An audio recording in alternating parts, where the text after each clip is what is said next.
வார்த்தைகள்.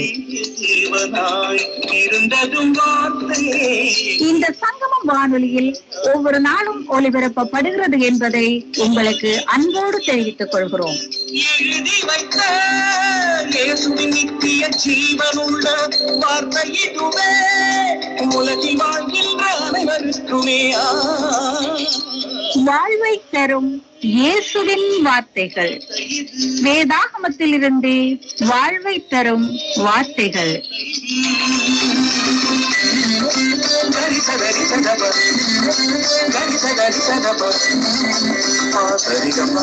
ஒவ்வொரு கேளுந்து ஆசீர்வாதம் கொள்ளுங்கள்.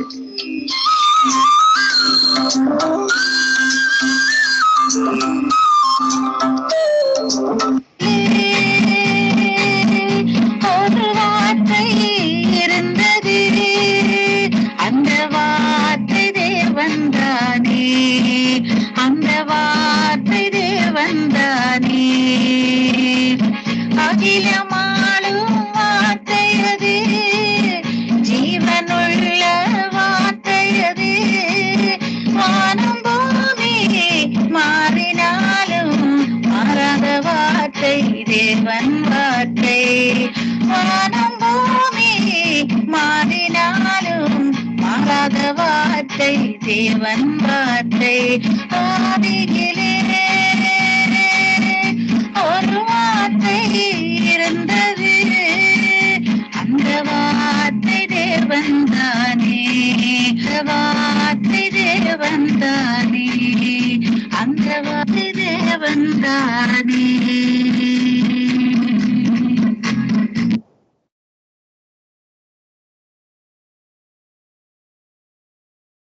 உபாகமம் 19 அதிகாரம்.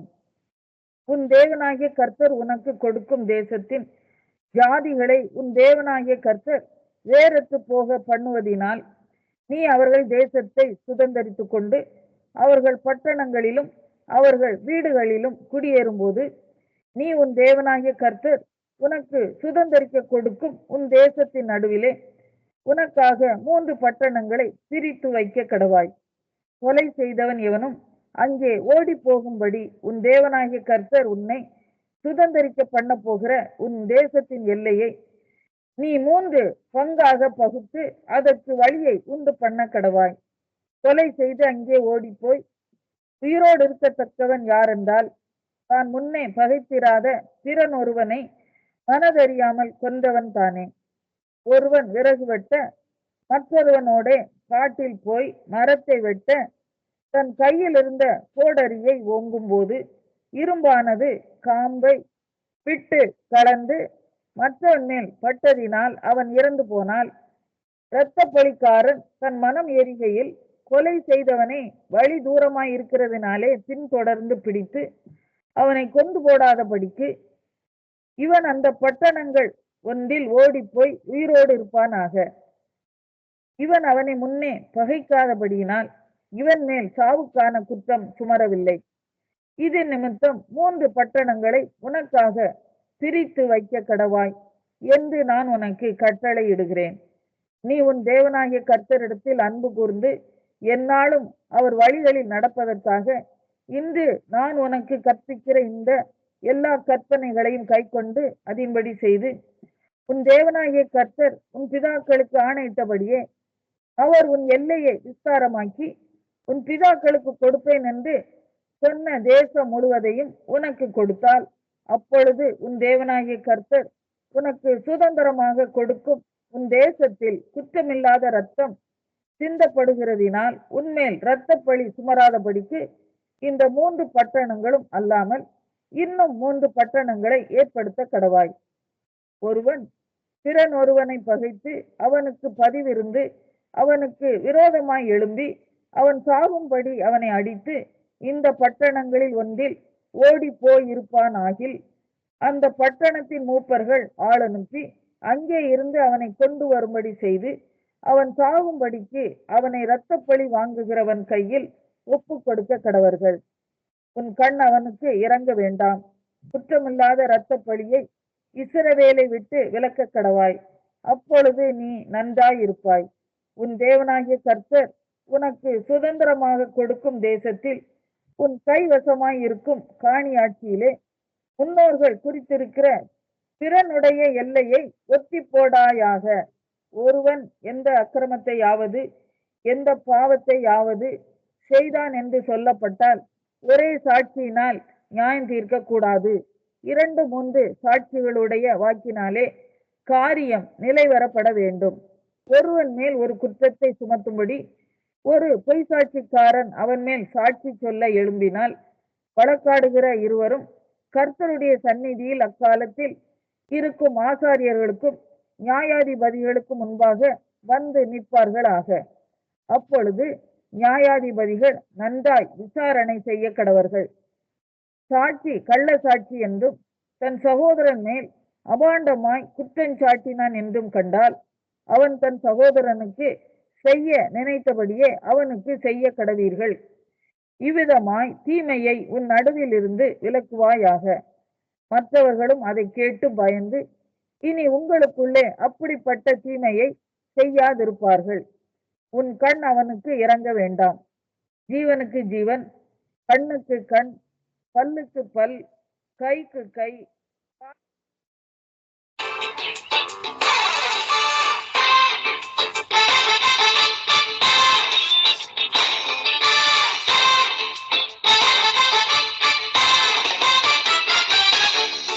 பிரசங்கி 11ஆம் அதிகாரம்.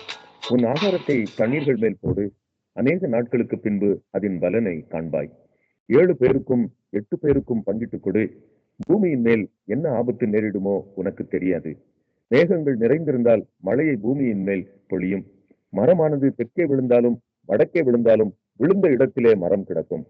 காற்றை கவனிக்கிறவன் விதைக்க மாட்டான், மேகங்களை நோக்குகிறவன் அறுக்க மாட்டான். ஆவியின் வழி இன்னதென்றும் கர்ப்பவதியின் வயிற்றில் எலும்புகள் உருவாகும் விதம் இன்னதென்றும் நீ அறியாதிருக்கிறது போலவே எல்லாவற்றையும் செய்கிற தேவனுடைய செயல்களையும் நீ அறியாய். காலையிலே உன் விதையை விதை, மாலையிலே உன் கையை நெகிழ விடாதே. அதுவோ இதுவோ எது வாய்க்குமோ என்றும் இரண்டும் சரியாய் பயன்படுமோ என்றும் நீ அறியாயே. வெளிச்சம் இன்பமும் சூரியனை காண்பது கண்களுக்கு பிரியமுமாமே. மனுஷன் அநேக வருஷம் ஜீவித்து அவைகளில் எல்லாம் மகிழ்ச்சியாய் இருந்தாலும் அவன் இருளின் நாட்களையும் நினைக்க வேண்டும். அவைகள் அநேகமாய் இருக்கும், வந்து சம்பவிப்பதெல்லாம் மாயையே. வாலிபனே, உன் இளமையிலே சந்தோஷப்படு. உன் வாலிப நாட்களிலே உன் இருதயம் உன்னை பூரிப்பாக்கட்டும். உன் நெஞ்சின் வழிகளிலும் உன் கண்ணின் காட்சிகளிலும் நட. ஆனாலும் இவைகள் எல்லாவற்றின் நிமித்தமும் தேவன் உன்னை நியாயத்திலே கொண்டு வந்து நிறுத்துவார் என்று அறி. நீ உன் இருதயத்திலிருந்து சஞ்சலத்தையும் உன் மாம்சத்திலிருந்து தீங்கையும் நீக்கி. அப்போஸ்தலர் 10ஆம் அதிகாரம். இத்தாலியா பட்டாளம் எனப்பட்ட பட்டாளத்திலே 160 கொர்நேலியு என்னும் பெயர் கொண்ட ஒரு மனுஷன் செசரியா பட்டணத்திலே இருந்தான்.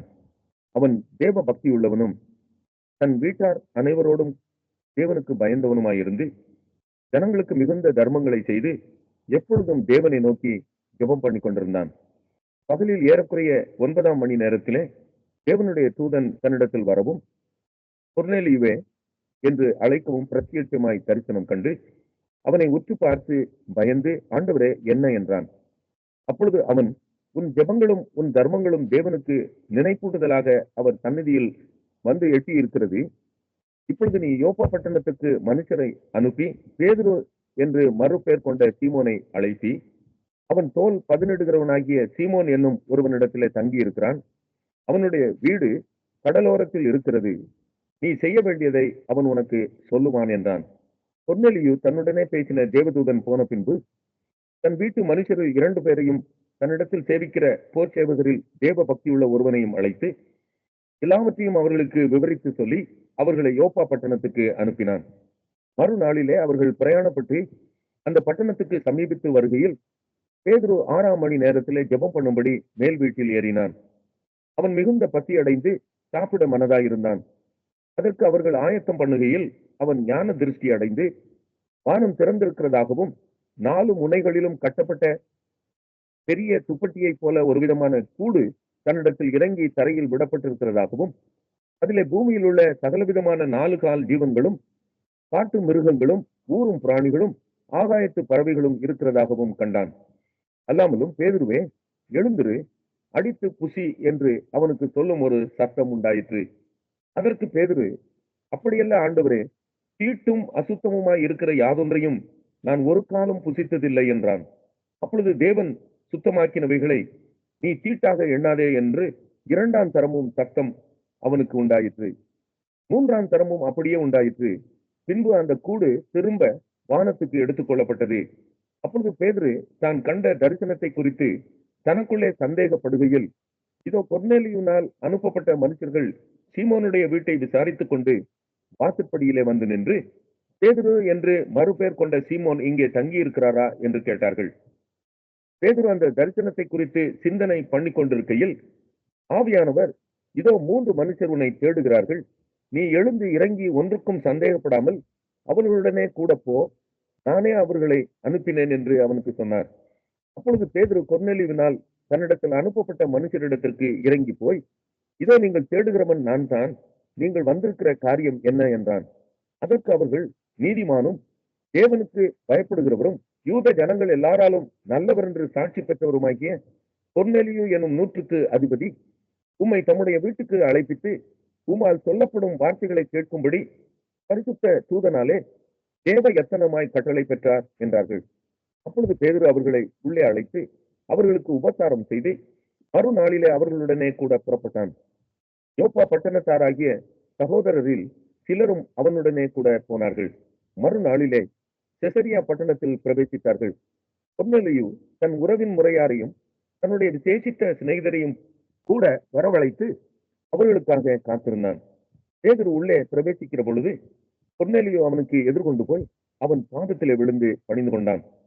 பேதுரு அவனை தூக்கி எடுத்து, எழுந்தரும், நானும் ஒரு மனுஷன் தான் என்றான்.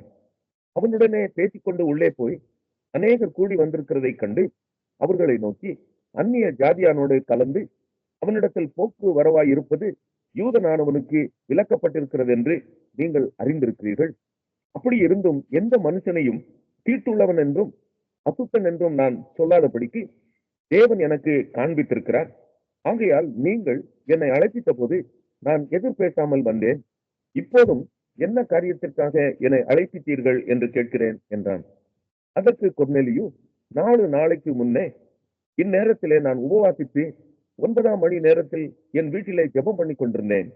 அப்பொழுது பிரகாசமுள்ள வஸ்திரம் தரித்த மனுஷன் ஒருவன் எனக்கு முன்பாக நின்று, கொர்நேலியுவே, உன் ஜெபம் கேட்கப்பட்டது, உன் தான தர்மங்கள் தேவ சந்நிதியில் நினைத்தருளப்பட்டது. யோப்பா பட்டணத்துக்கு ஆள் அனுப்பி பேதுரு என்று மறுபெயர் கொண்ட சீமோனை வரவழைப்பாயாக. அவன் கடல் ஓரத்திலே தோல் பதனிடுகிறவனாகிய சீமோனுடைய வீட்டிலே தங்கி இருக்கிறான். அவன் வந்து உன்னிடத்தில் பேசுவான் என்றார். அந்தபடியே நான் உடனே உம்மிடத்திற்கு ஆள் அனுப்பினேன். நீர் வந்தது நல்ல காரியம். தேவனாலே உமக்கு கட்டளையிடப்பட்ட யாவையும் கேட்கும்படிக்கு நாங்கள் எல்லாரும் இப்பொழுது இங்கே தேவ சமூகத்தில் கூடியிருக்கிறோம் என்றான். அப்பொழுது பேதுரு பேசத் தொடங்கி, தேவன் பட்சபாதம் உள்ளவர் அல்ல என்றும், எந்த ஜனத்திலாயினும் அவருக்கு பயந்திருந்து நீதியை செய்கிறவன் எவனோ அவனே அவருக்கு உகந்தவன் என்றும் நிச்சயமாய் அறிந்திருக்கிறேன். எல்லாருக்கும் கர்த்தராயிருக்கிற இயேசு கிறிஸ்துவை கொண்டு அவர் சமாதானத்தை சுவிசேஷமாய் கூறி இஸ்ரவேல் புத்திரருக்கு அனுப்பின வார்த்தையை அறிந்திருக்கிறீர்களே. யோவான் ஞானஸ்நானத்தை குறித்து பிரசங்கித்த பின்பு கலிலேய நாடு முதற்கொண்டு யூதேயா தேசமெங்கும் நடந்த சங்கதி இதுவே. நசரேயனாகிய இயேசுவை தேவன் பரிசுத்த ஆவியினாலும் வல்லமையினாலும் அபிஷேகம் பண்ணினார். தேவன் அவருடனே கூட இருந்தபடியினாலே அவர் நன்மை செய்கிறவராயும் பிசாசின் வல்லமையில் அகப்பட்ட யாவரையும் குணமாக்குகிறவராயும் சுற்றித் திரிந்தார். யூதருடைய தேசத்திலும் எருசலேமிலும் அவர் செய்தவைகள் எல்லாவற்றிற்கும் நாங்கள் சாட்சிகளாய் இருக்கிறோம். அவரை மரத்திலே தூக்கி கொலை செய்தார்கள். 3ஆம் நாளிலே தேவன் அவரை எழுப்பி பிரத்யட்சமாய் காணும்படி செய்தார். ஆயினும் எல்லா ஜனங்களுக்கும் பிரத்யட்சமாகும்படி செய்யாமல் அவர் மரித்தோரிலிருந்து எழுந்த பின்பு அவரோட புசித்து குடித்தவர்களும் தேவனால் முன்பு நியமிக்கப்பட்ட சாட்சிகளுமாகிய எங்களுக்கே பிரத்யட்சமாகும்படி செய்தார். அன்றியும் அவரே உயிரோடு இருக்கிறவர்களுக்கும் மரித்தோர்களுக்கும் தேவனால் ஏற்படுத்தப்பட்ட நியாயாதிபதி என்று ஜனங்களுக்கு பிரசங்கிக்கவும் சாட்சியாக ஒப்புவிக்கவும் அவர் எங்களுக்கு கட்டளையிட்டார். அவரை விசுவாசிக்கிறவன் எவனோ அவன் அவருடைய நாமத்தினாலே பாவ மன்னிப்பை பெறுவான் என்று தீர்க்கதரிசிகள் எல்லாரும் அவரை குறித்தே சாட்சி கொடுக்கிறார்கள் என்றான். இந்த வார்த்தைகளை பேதுரு பேசிக் கொண்டிருக்கையில் வசனத்தை கேட்டவர்கள் யாவர் மேலும் பரிசுத்த ஆவியானவர் இறங்கினார். அவர்கள் பல பாஷைகளை பேசுகிறதையும் தேவனை புகழுகிறதையும் பேதுருவோடு கூட வந்திருந்த விருத்த சேதனமுள்ள விசுவாசிகள் கேட்கும் போது பரிசுத்த ஆவியின் வரம் புறஜாதிகள் மேலும் பொழிந்தருளப்பட்டதை குறித்து பிரமித்தார்கள்.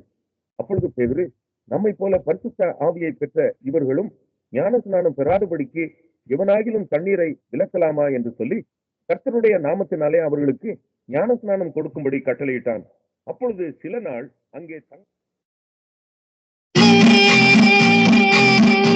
ஒரு வார்த்தை இருந்தது, அந்த வார்த்தை தேவன் தானே, அந்த வார்த்தை தேவன் தானே.